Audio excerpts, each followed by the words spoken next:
Welcome back to Freedom Fridays. In this episode of Freedom Fridays, we're continuing our series on our hurts and God's healing with a discussion about something that is very personal and very difficult, extremely difficult, and that is the hurt of miscarriage. Now, we have, again, with us via Zoom, Lee and Melissa Lennox. And I want to start out by just saying, there's two of us guys and one lady in this discussion, but that doesn't mean that just because we're a guy or she's a lady, that one of us is more or less affected by miscarriage. Physically, yes, women are more affected by miscarriage because, well, clearly, despite what the world thinks, women are the only ones who can carry children. And so that obviously plays in. But I want to let you know where I sit on this issue right out the gate. And that is, in a manner of speaking, you could say I'm a miscarriage survivor. And I say that because my mother had two miscarriages. One was between my older brother and I, and one was after me. So I have, over the years, I've seen that God must have a purpose because I'm alive. But at the same time, a little bit different perspective that we normally think of the mom and the dad, and definitely we're going to focus on that when we talk about this. But there is a positive aspect that can be brought through, like we've said, through any pain. Yep. So as we talk about miscarriage, some statistics that I thought were very shocking. That 1 out of every 4 pregnancies in the early stage of pregnancy, between 35 and 50 days, ends in miscarriage.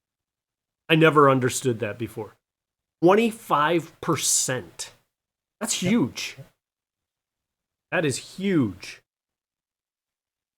And and then those miscarriage statistics go up if you've had 1 or 2 or multiple after that. So, Melissa, you being a lady, I think have a greater understanding of how ladies deal with this because, well, neither Lee or I have ever been pregnant, again, contrary to what the world thinks now. We can't be. You have been, and so I'm going to leave this for your leading on this discussion. Yeah, Lee and I have 8, but we have lost 5. Yeah. And so the first miscarriage was very unusual because I had found out, and a few weeks later we lost her, and it was right after our first daughter, and I had the opportunity to hold the baby and to see the very tiny, intricate detail. And it was a painful loss, but see how perfect God had formed her and made her to was just so amazing. And every loss after that, we would be blessed with a child, and then we would lose a child. We would be blessed with a child, and we would lose a child. And then at some point, we just started losing, and we lost 3 in a row. And that was very, very, at one point, the doctor just said, stop doing this. Don't have any more children. You need to just stop. And I don't know what God was doing during that time, but after the miscarriage, or the it was the second miscarriage, but the third loss. Um, Lee had also lost his job, Mm. Yep. and we were going to have to move across the country. And I had just found out we were pregnant again. Wow. And that was probably one of the darkest moments for our family, because we just lost so much, and the idea that we would lose again. And that was, I don't know if I just went into a very dark depression, but that was hard for you. Yep. Yeah. So I was working a whole lot. Well, I do anyways, but for the past 20 years almost now. But I was working a lot during the first two miscarriages, so I wasn't home. I wasn't there. I didn't process through it because it was nature of my work. I needed to be gone and things like that. So it really didn't hit me. And when we lost, I think it was twins. That if that's the one I'm thinking of, when we lost the twins, uh, it was really difficult. Like that was the first one, excuse me, that I felt like it. There was loss for me. Because not just because I just found out I had lost my job, that we're going to be moving and all those things, but just like the weight or the gravity of we had lost the twins, and I wasn't going to be able to see them.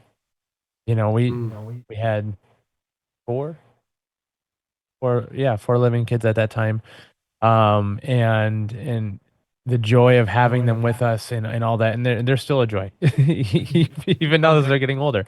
But knowing that I'm not going to, like, I'm grieving something I haven't had yet because I wasn't going to get it, and understanding that, and then at the same time, from my perspective, knowing that Melissa's grieving, that she's going through this loss, and I can't help her, I can't make it better. And not to make it about me, but that, I mean, that's what guys are fixers. How can I fix this? And I can't fix this. And it just absolutely it broke me at that moment. I think both of us just, I remember standing there in the, sorry, in the kitchen or dining room area at the house, just hugging each other and crying and working through that. Like, okay, so what, what are we going to do? Like, we've hit bottom. I mean, everything's gone. Not everything, but in that moment, thinking through, okay, so trying to rationalize through all that because I want answers. That's how I process through stuff. Was very difficult. And with that then came, anxiety. It wasn't just the loss, but then, if the next pregnancy is supposed to end, as you were sharing those statistics, you know, is it going to make it? Now that we've had, two miscarriages, a third pregnancy would mean a much higher risk of a loss. And so for women, it is, you're not only dealing with death and pain as your body is going through the process of birth still, um, and all of that work that your body has done is now rejected, and it hurts. But then you also deal with the anxiety of what will happen next. If I do want to get pregnant again and I'm able to get pregnant again, will I lose that one too? And for women, it is a very, very hard and loss. And so then let's what unpack that a little bit, if you don't mind. Sure. There's a whole lot here. So let's unpack that a little bit, and the feelings in both dad and mom, about, okay, you've had multiple miscarriages. Now, were people, you said the doctor told you stop. Yep. Were other people telling you similar things? Was there a sense of guilt or shame there? that people were laying on you that, hey, somehow this might be your fault, you might be doing something wrong, or did that come into your mind? Let's unpack that a little bit.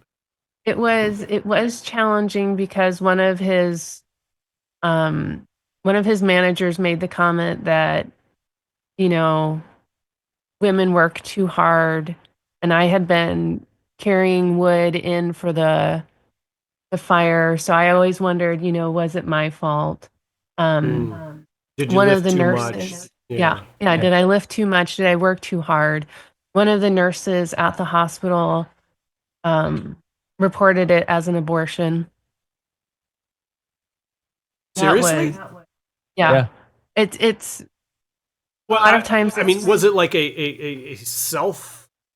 She didn't say it it was would be intentional, labeled did she? a spontaneous abortion. And I made Okay, them which I can correct see a medical immediately. term of that being that Yes, the the pregnancy body's was doing that. aborted spontaneously, but not intentional. Yes, and I wish she had told me that because that was put on my record forever.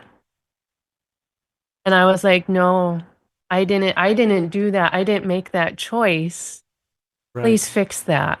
And a lot of the nurses now are much more compassionate. They're much more willing to say it was a loss. It was a miscarriage, we'll label that as that. But then it was just very hurtful, hard. And then to see, other women who were getting pregnant and they were celebrating. And Yeah. it was like a loss all over again because when they gave birth, I should have been giving birth. It's hard for me because National Miscarriage Awareness Day is the day our twins were supposed to be born. Yep. So it's even like a deeper wound. So yeah, there was a lot of guilt, um, undue shame put on me by the nurses. There was a lot of conflicting things happening during that time. And I'll kind of add on to that. The first couple, nobody knew about. We didn't tell anybody.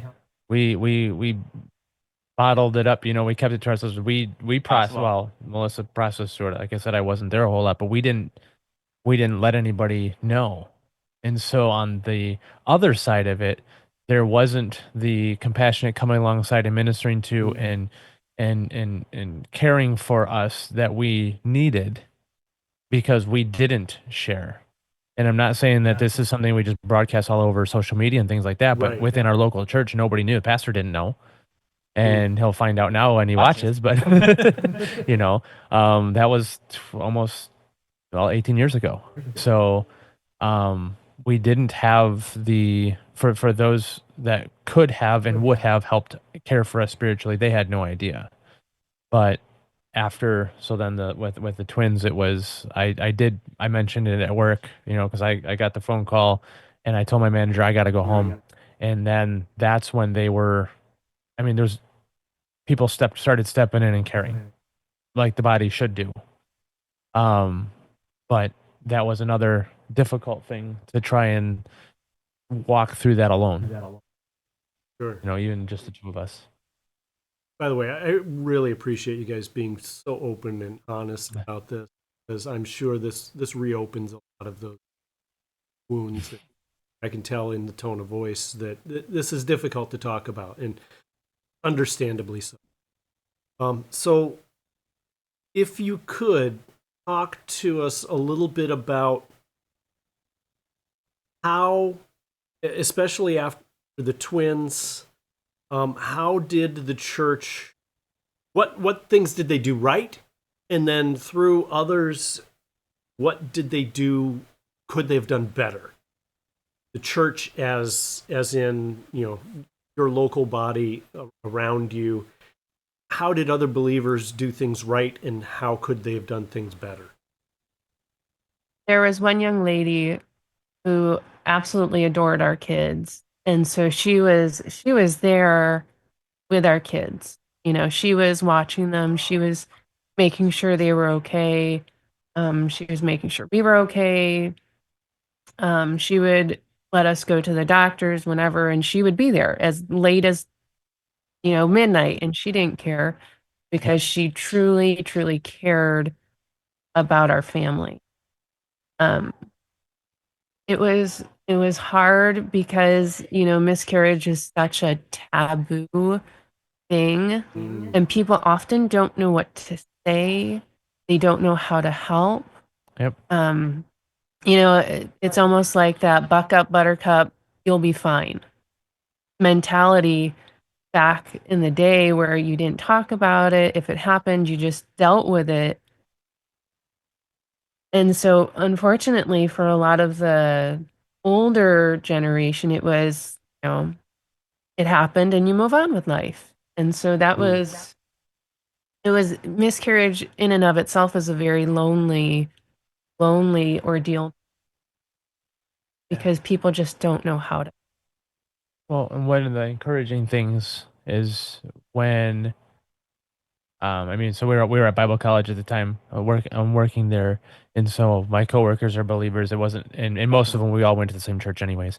So it wasn't just specifically our local church, but the broader body of believers and multiple churches represented there, at least put it that way. Of just checking in, praying, being available to talk, whether I needed, whether I wanted to do it or not, they were available. So when in the middle of the day, if I needed to just talk with my manager, I could, and that was not a problem because they knew that's what was necessary. Now that might have been during work while we're doing something else, is kind of how guys do it, but the availability there, knowing that they were praying for us, and just offering that support, was very, very helpful.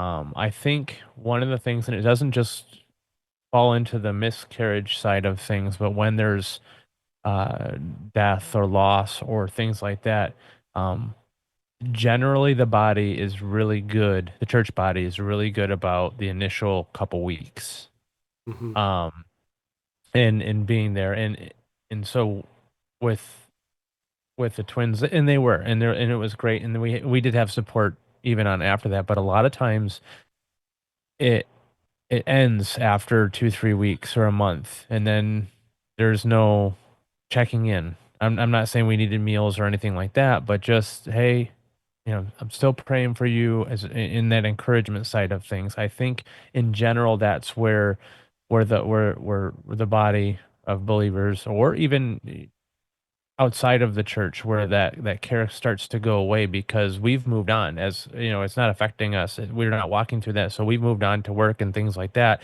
and it's not at the forefront of our mind like it is initially.